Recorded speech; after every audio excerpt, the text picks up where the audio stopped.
بسم اللہ الرحمن الرحیم۔ السلام علیکم۔ حضرت سیدنا ابو بکر صدیق رضی اللہ تعالیٰ عنہ کا نام نامی اسم گرامی اسلام میں بہت اہمیت کا حامل ہے۔ آپ رضی اللہ تعالیٰ عنہ وہ اولین مسلمان ہیں جنہیں جب بھی موقع ملا اسلام کے راستے میں اپنا مال و زر قربان کر دیا اور اللہ میں اللہ اور اس کے رسول صلی اللہ علیہ وسلم کے سوا کچھ بھی نہ رکھا۔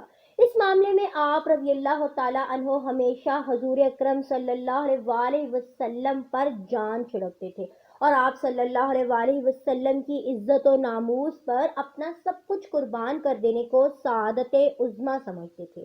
نبی کریم صلی اللہ علیہ وسلم نے مبعوث اسلام کے بعد سب سے پہلے دعوت حق حضرت ابو بکر صدیق رضی اللہ تعالیٰ عنہ کو دی تو آپ نے بلا تعمل اسے تسلیم کر لیا، جس سے آپ رضی اللہ تعالیٰ عنہ کی حضور نبی کریم صلی اللہ علیہ وسلم سے انتہائی درجے کی محبت کا اظہار ہوتا ہے اور سرور دو عالم سرور کونین صلی اللہ علیہ وسلم سے عشق ہی تھا۔ جب بھی آپ صلی اللہ علیہ وسلم کی طرف سے اسلام کی خاطر قربانی کا بلاوا آیا تو حضرت ابو بکر صدیق رضی اللہ تعالیٰ عنہ شمشیر بکف سب سے پہلے میدان میں لے آئے۔ مکہ کی گلیاں ہوں یا مدینہ کے پہاڑ ہوں اور دشوار گزار گھاٹیاں ہوں یا غار ثور، ہر جگہ آپ رضی اللہ تعالیٰ عنہ نبی کریم صلی اللہ علیہ وسلم کے ساتھی رہے، بلکہ بچپن ہی سے صدیق اکبر نبی کریم صلی اللہ علیہ وسلم کے سب سے قریبی دوست تھے۔ جمال مصطفیٰ صلی اللہ علیہ وسلم کی کرنیں آپ رضی اللہ تعالیٰ عنہ کی ذات پر پڑتی رہیں،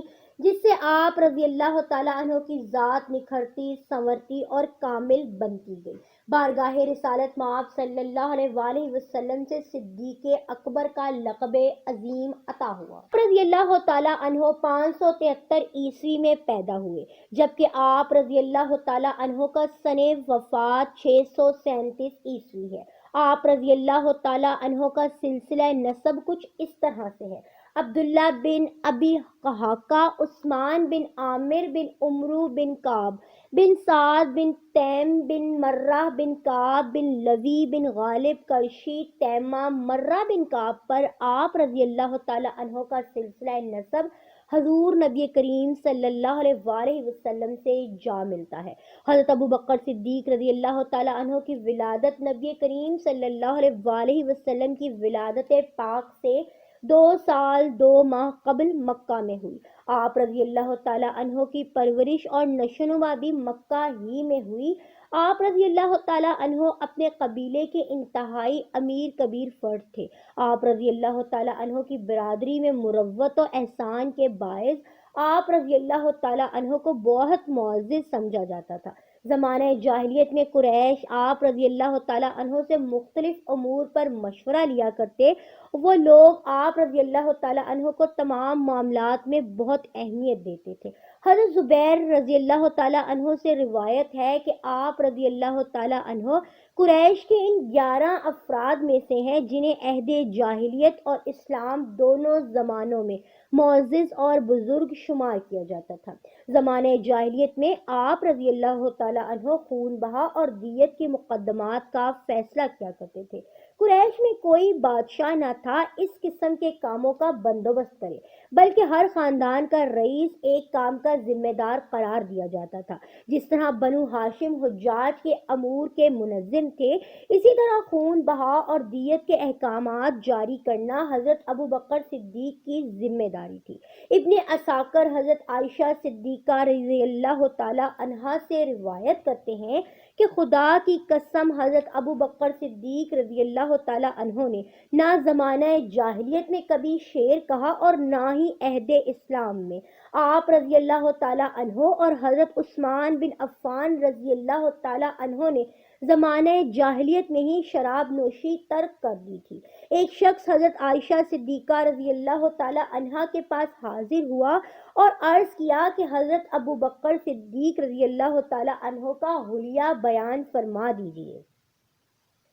اس پر حضرت عائشہ رضی اللہ تعالیٰ عنہا نے فرمایا کہ آپ کا رنگ سفید تھا، قہرہ بدن، دونوں رخسار اندر کو دبے ہوئے تھے، پیٹ تھوڑا باہر نکلا ہوا تھا، پیشانی ہمیشہ عرق آلود رہتی تھی، چہرے پر زیادہ گوشت نہ تھا، نظریں ہمیشہ نیچی رکھتے تھے، پیشانی بلند تھی، انگلیوں کی جڑیں گوشت سے خالی تھیں۔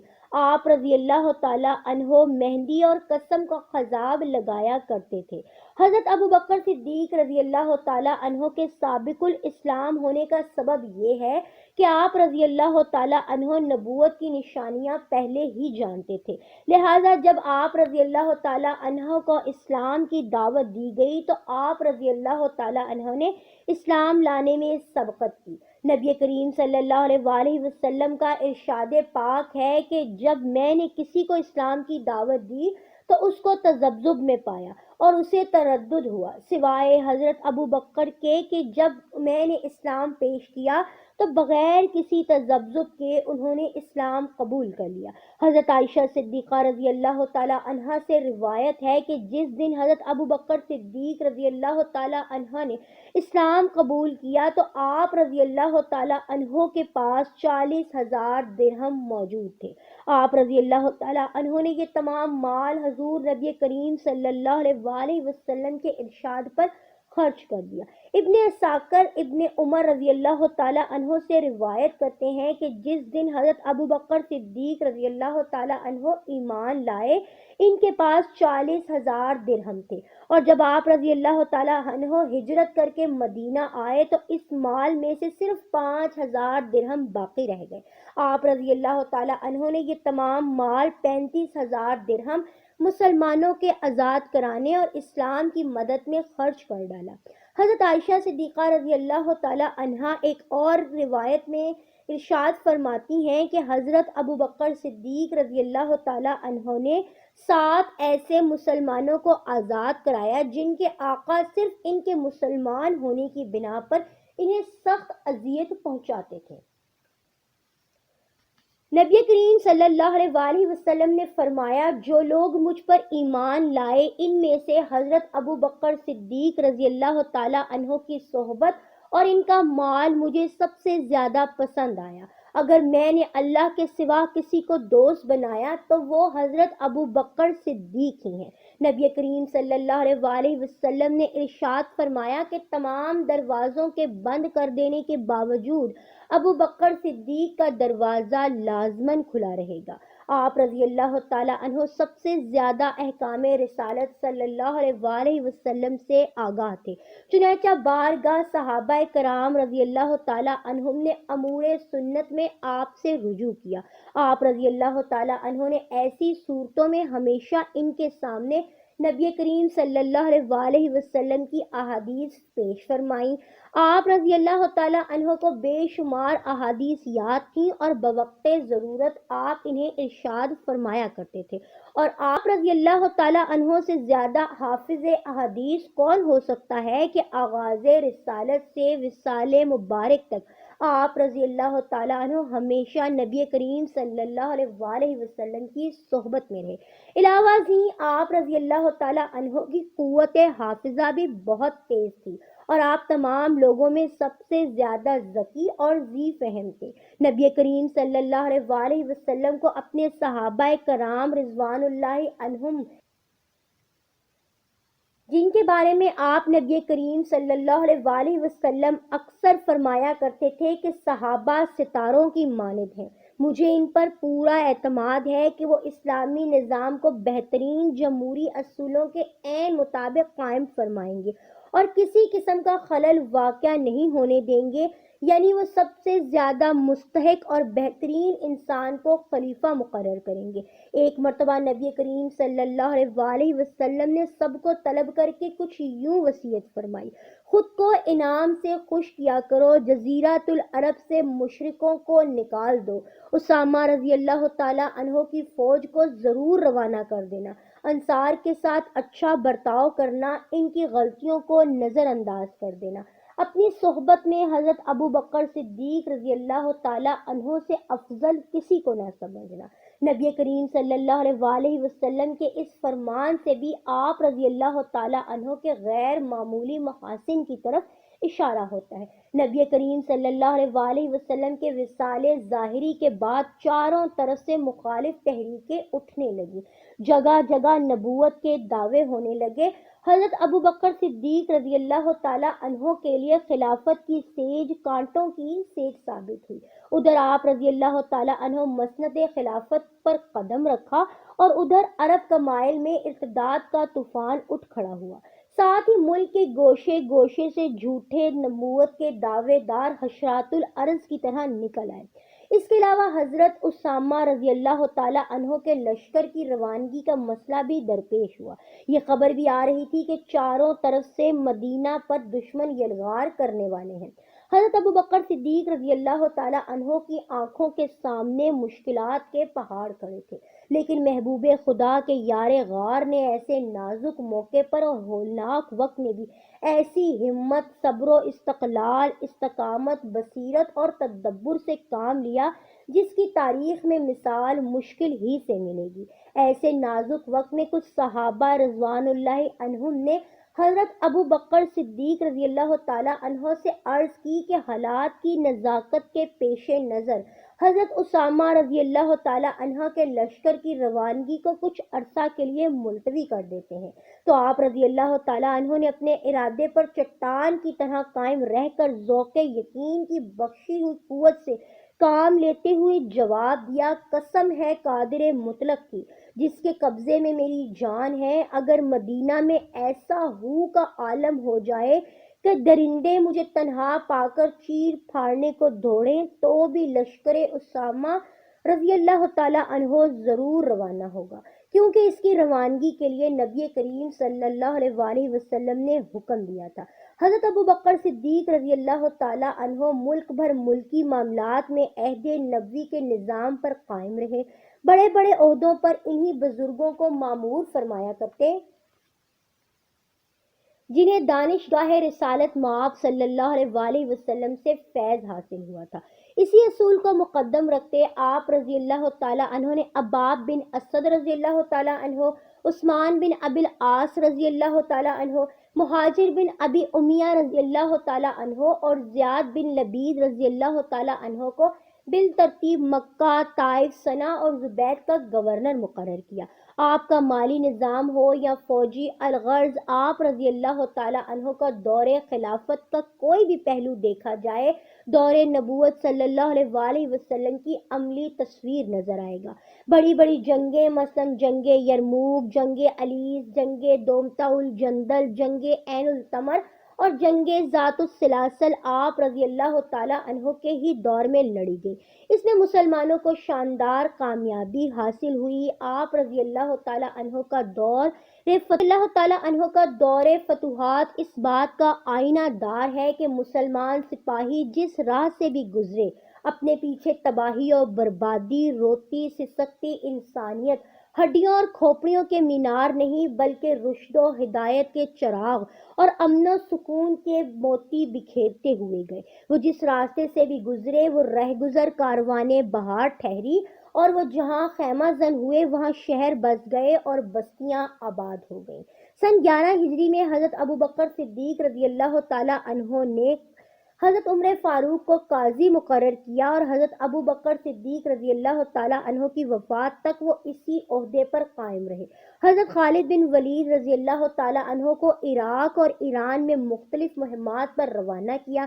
سن 13 ہجری میں شام کی طرف فوجیں بھیجنے کا فیصلہ کیا اور حضرت خالد بن ولید رضی اللہ تعالیٰ عنہ کو پہلا امیر بنایا، لیکن پھر بعد میں معزول کر کے یزید بن سفیان کو امیر بنا کر روانہ کر دیا۔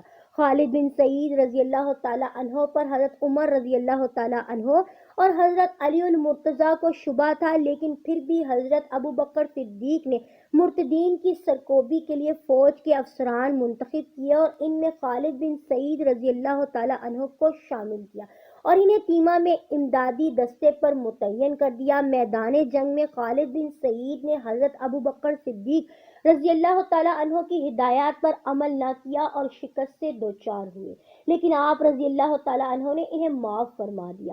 آپ کی حکومت کی بنیاد قرآن اور حدیث تھی۔ اگر کسی مسئلے کا حل قرآن اور حدیث میں نہ ملتا تو اہل الرائے صحابہ کرام سے مشورہ کیا کرتے، بیت المال کی آمدنی تقسیم کرتے وقت سب کے ساتھ برابری کا سلوک کرتے۔ گورنر مقرر کرنے میں آپ رضی اللہ تعالیٰ عنہ کا اصول تھا کہ جو گورنر رسول اکرم صلی اللہ علیہ وآلہ وسلم کے مقرر کردہ اصولوں پر قائم رہے، انہیں ہی تعینات کرتے۔ یمامہ کے معرکے میں جب بہت سے حفاظ کرام شہید ہوئے تو حضرت عمر رضی اللہ تعالیٰ عنہ نے آپ رضی اللہ تعالیٰ عنہ کو مشورہ دیا کہ قرآن پاک کو باضابطہ تحریر میں لایا جائے، لیکن آپ رضی اللہ تعالیٰ عنہ نے وجہ سے متعامل تھے کہ جو کام نبی کریم صلی اللہ علیہ وآلہ وسلم نے نہ کیا وہ کیسے کریں، لیکن بعد میں غور و غوص کے بعد مشورہ قبول کر لیا گیا۔ یہ اکبر رضی اللہ تعالیٰ عنہ اولین خلیفہ راشد ہیں۔ آپ رضی اللہ تعالیٰ عنہ کا دور خلافت نہایت ہی ہنگامہ خیز ہے۔ آپ رضی اللہ تعالیٰ عنہ کے زمانے خلافت میں فتنہ ارتداد نے سر اٹھایا اور دیکھتے ہی دیکھتے پورے خطہ عرب کو اپنی گرفت میں لے لیا۔ اس کے ساتھ ہی منکرین زکوٰۃ نے بھی ملک بھر میں انتشار پھیلا کر رکھ دیا۔ اسلامی ریاست کی گو نہ گو ذمہ داریوں اور امت کی قیادت کا بار گراں آپ رضی اللہ تعالیٰ عنہ ہی کے کندھوں پر آ پڑا۔ اس طولانی دور خلافت میں آپ رضی اللہ تعالیٰ عنہ نے کسی بھی قیمت پر حضور نبی کریم صلی اللہ علیہ وآلہ وسلم کے احکامات سے ذرا برابر بھی روگردانی نہ کی۔ بیعت خلافت کے بعد آپ رضی اللہ تعالیٰ عنہ کو جو سب سے پہلا مسئلہ درپیش ہوا وہ جیش اسامہ رضی اللہ تعالیٰ عنہ کی روانگی کا تھا۔ حضور نبی کریم صلی اللہ علیہ وآلہ وسلم کے وصال ظاہری سے پہلے ہی اہل مدینہ اور حوالی مدینہ سے ایک مہم مقرر کی گئی جس میں حضرت عمر رضی اللہ تعالیٰ عنہ کو شامل کیا گیا۔ اسامہ بن زید رضی اللہ تعالیٰ عنہ کو آپ صلی اللہ علیہ وآلہ وسلم نے مہم کا سربراہ مقرر کیا۔ اب یہ مہم پوری طور پر خندق عبور بھی نہ کر پائی تھی کہ آپ نبی کریم صلی اللہ علیہ وآلہ وسلم کے وصال ظاہری کی خبر آ گئی۔ اسامہ بن زید رضی اللہ تعالیٰ عنہ بھی سب کے ساتھ رک گئے اور حضرت عمر رضی اللہ تعالیٰ عنہ کو بھیجا کہ خلیفہ سے واپسی کی اجازت لے آئیں کہ کہیں پیچھے سے مشرک مسلمانوں پر حملہ نہ کر دیں۔ حضرت عمر رضی اللہ تعالیٰ عنہ نے آ کر مدعا بیان کیا تو حضرت ابو بکر صدیق رضی اللہ تعالیٰ عنہ نے ناراضگی سے فرمایا، جس شخص کو رسول اکرم صلی اللہ علیہ وآلہ وسلم نے روانہ کیا ہے تم مجھ سے کہتے ہو کہ اسے علیحدہ واپس بلوا لوں۔ پھر آپ رضی اللہ تعالیٰ عنہ خود مدینہ سے اس مہم کے پڑاؤ میں آئے اور 10 باتوں کی نصیحت فرمائی۔ یاد رکھو، خیانت نہ کرنا، باہم نفاق نہ برتنا، بد عہدی نہ کرنا، جسم کے اعضاء نہ کاٹنا، کسی بچے، بوڑھے یا عورت کو قتل نہ کرنا، کسی کھجور کے درخت کو بلا وجہ نہ کاٹنا اور نہ جلانا، کسی پھل دار درخت کو نہ کاٹنا، بیکار کسی بکری، گائے اور اونٹ کو ذبح نہ کرنا، تارک الدنیا لوگوں سے غرض نہ کرنا۔ اگر کچھ لوگ تمہارے لیے کھانا کھائیں تو ان میں سے کچھ کھانا اللہ کا نام لے کر کھایا کرنا۔ اس کے بعد حضرت عمر فاروق رضی اللہ تعالیٰ عنہ کو اپنے پاس رکھ لیا اور فوج کو ہدایت فرمائی کہ نبی کریم صلی اللہ علیہ وآلہ وسلم کے حکمت کردہ فیصلوں کے مطابق عمل کیا جائے۔ اسامہ رضی اللہ تعالیٰ عنہ نے ایسا ہی کیا اور کامیابی حاصل ہوئی۔ اس مہم کے وقت حالت یہ ہو چکی تھی کہ تمام عرب قبائل سب کے سب مرتد ہو چکے تھے یا ان میں سے کچھ لوگ مرتد تھے۔ بہرحال کوئی قبیلہ پورا مسلمان نہ رہا۔ اب یہود و نصارہ للچائی ہوئی نظروں سے مسلمانوں کی طرف دیکھ رہے تھے۔ تمام عمرا نے اپنے اپنے مستقر سے اطلاع روانہ فرمائی کہ ہر جگہ فتنہ ارتاد برپا ہو چکا ہے۔ حضرت ابو بکر صدیق رضی اللہ تعالیٰ عنہ نے انہی ذرائع سے ان کا مقابلہ شروع کیا جو نبی کریم صلی اللہ علیہ وآلہ وسلم استعمال کر چکے تھے، یعنی مراسلت۔ پھر مرتدین نے رات کے وقت مدینہ پر حملہ کیا لیکن شکست سے دوچار ہوئے۔ اس کے بعد مسلمانوں پر ظلم ڈھانے لگے۔ 3 قبائل نے اسلام کی حمایت کا اعلان کر دیا۔ حضرت اسامہ رضی اللہ تعالیٰ عنہ کی فوج واپس آئی تو حضرت ابو بکر صدیق رضی اللہ تعالیٰ عنہ نے 11 جماعتیں تیار کر کے مرتدین کے مقابلے کے لیے انہیں 11 نشانوں پر روانہ کر دیا اور اپنا ایک خط بھی ان کے نام بھیجا جن میں ان سے دین کی طرف لوٹ آنے کا کہا۔ اس کے مثبت نتائج نمودار ہوئے، لیکن فتنوں کا سلسلہ جاری رہا اور سرکوبی کا بھی۔ عمان، بحرین، یمن، نجد، حضر موت میں فتنے برپا ہوئے۔ آپ رضی اللہ تعالیٰ عنہ کے دور میں اسود انسا، طلحہ، عقلمہ بن علاسہ، سجاح، مسلمہ بن کساب، قیس بن یغوث اور اشغث نے نبوت کا جھوٹا دعویٰ کیا، جن سے صدیق اکبر رضی اللہ تعالیٰ عنہ خاطر خواہ انداز میں نبرد آزما بھی ہوئے اور انہیں کیفر کردار تک بھی پہنچایا۔ ان گنت خطیب حضرات نے ایک دو بار نہیں بلکہ کروڑوں مرتبہ حضرت ابو بکر صدیق کے افضل البشر البعد الانبیاء بالتحقیق ہونے کا اعلان کیا ہے۔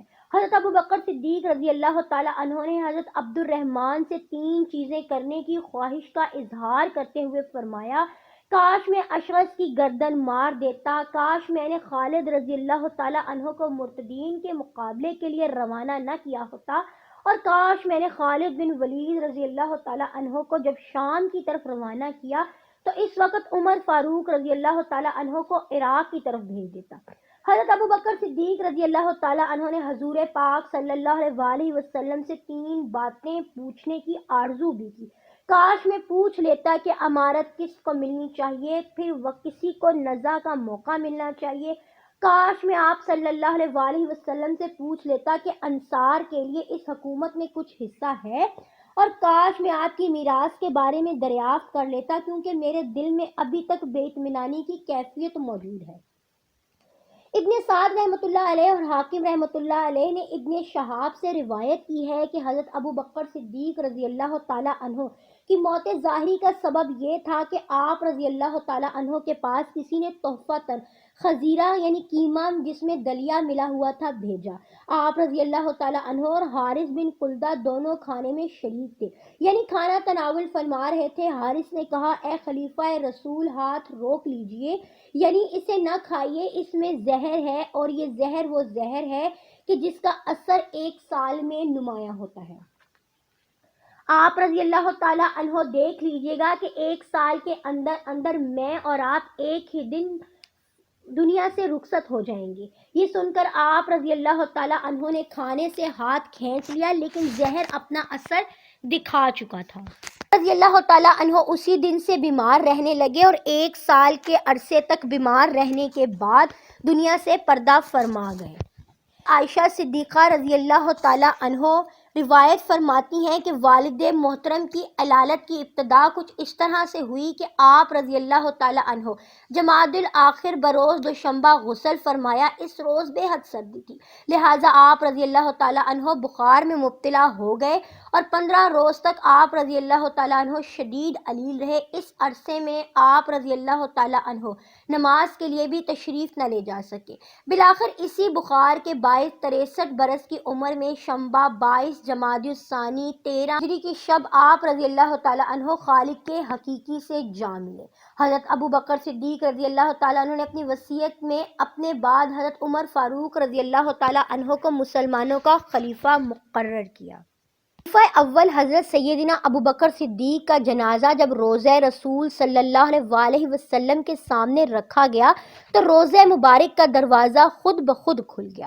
حضرت خلیفہ اول حضرت سیدنا صدیق رضی اللہ تعالیٰ عنہ نبی کریم صلی اللہ علیہ وسلم کے اس دنیا سے وصال کے بعد مسلمانوں کے خلیفہ چنے گئے تھے۔ حضرت ابو بکر صدیق نے نبوت کے جھوٹے دعوے داروں کے خلاف علم جہاد بلند کیا اور نبوت پر نقب لگانے والوں کو کیفر کردار تک پہنچاتے رہے۔ حضرت سیدنا ابو بکر صدیق نے اپنے وصال سے قبل سیدنا مولا علی المرتضیٰ وجہ الکریم کو وصیت فرمائی کہ مجھ کو آخری غسل حضرت مولا علی دیں۔ حضرت ابو بکر صدیق نے کے سفر آخرت کے حوالے سے بیان کیا جاتا ہے کہ حضرت علی رضی اللہ تعالیٰ عنہ وہ شخصیت ہیں جنہوں نے نبی کریم صلی اللہ علیہ وسلم کو بعد از وصال غسل دیا تھا۔ حضرت سیدنا ابو بکر صدیق رضی اللہ تعالیٰ عنہ نے بھی وصیت فرمائی کہ مجھے بھی مولا علی غسل دیں، جب میرا وصال ہو جائے تو مجھے انہی ہاتھوں سے غسل دیں جن ہاتھوں سے آپ نے نبی پاک صلی اللہ علیہ وسلم سے غسل دیا تھا، اور آپ نے یہ بھی وصیت فرمائی کہ مجھے کفن نہ دینا، مجھے پھٹے پرانے کپڑوں میں کفن دے کر دفنا دینا، اس لیے کہ نئے کپڑوں کا حقدار مرنے والے سے زیادہ جینے والا ہے۔ پھر فرمایا جنازہ پڑھنے کے بعد میرے جسد خاکی کو اٹھا کر روضہ رسول صلی اللہ علیہ وآلہ وسلم کے پاس لے جانا اور عرض کرنا یا سیدی یا رسول اللہ، یہ ابو بکر صدیق ہے، اگر ادھر سے حاضری کا اشارہ مل جائے تو پھر نبی کریم صلی اللہ علیہ وآلہ وسلم کے قدموں میں دفن کر دینا، ورنہ جہاں باقی مسلمانوں کو دفنایا جاتا ہے جنت البقیع میں مجھے بھی وہیں دفن کر دینا۔ حضرت انس بن مالک رضی اللہ تعالیٰ عنہ روایت فرماتے ہیں کہ حضرت سیدنا ابو بکر صدیق رضی اللہ تعالیٰ عنہ کا آخری وقت آیا تو حضرت مولا وجہ الکریم بھاگتے ہوئے آئے اور حضرت علی کی زبان مبارک پر یہ لفظ تھے انا للہ و انا الیہ راجعون، اور حضرت علی المرتضیٰ وجہ الکریم نے حضرت سیدنا ابو بکر صدیق کے چہرہ مبارک سے کپڑا اٹھایا اور یہ الفاظ کہے کریم صلی اللہ علیہ وآلہ وسلم کی خلافت ہم سے جدا ہو گئی۔ اس کے بعد حضرت سیدنا ابو بکر صدیق کو غسل دیا گیا۔ غسل دینے کے بعد حضرت ابو بکر صدیق کے جسد خاکی کو مدینہ منورہ میں گھما کر مسجد نبوی شریف میں لا کر نماز جنازہ پڑھی گئی۔ پھر سیدنا رسول اللہ صلی اللہ علیہ وآلہ وسلم کے روضہ مبارک کے سامنے رکھ دیا گیا، اور یہ لفظ حضرت انس بن مالک رضی اللہ تعالیٰ عنہ کے ہیں۔ فرماتے ہیں کہ ہم ہاتھ باندھ کر کھڑے ہو گئے، عرض کی یا سیدی یا رسول اللہ، یہ سیدنا ابو بکر صدیق ہیں، صلی اللہ علیہ وآلہ وسلم کی قربت میں دفن ہونے کی اجازت مانگ رہے ہیں۔ پھر ہم نے درود پاک پڑھنا شروع کیا۔ حضرت انس بن مالک فرماتے ہیں کہ روضہ رسول صلی اللہ علیہ وآلہ وسلم کا دروازہ بند تھا اور تالا لگا ہوا تھا۔ اچانک تالا کھلا، پھر کنڈی بھی کھل گئی اور دروازہ کھلا۔ اندر سے آواز آئی کہ یار کو یار سے ملا دو، یار پہلے ہی یار کا انتظار کر رہا ہے۔ حضرت انس بن مالک رضی اللہ تعالیٰ عنہ فرماتے ہیں کہ پھر رسول اکرم صلی اللہ علیہ وآلہ وسلم کی قربت میں حضرت سیدنا ابو بکر صدیق رضی اللہ تعالیٰ عنہ کی تدفین کر دی گئی۔ ویڈیو پسند آنے کی صورت میں لائک کریں، شیئر کریں، نیز کامنٹ باکس میں اپنی قیمتی آراء کا اظہار ضرور کیا کریں۔ چینل کو سبسکرائب کر کے گھنٹی کا نشان دبا لیں۔ اللہ حافظ۔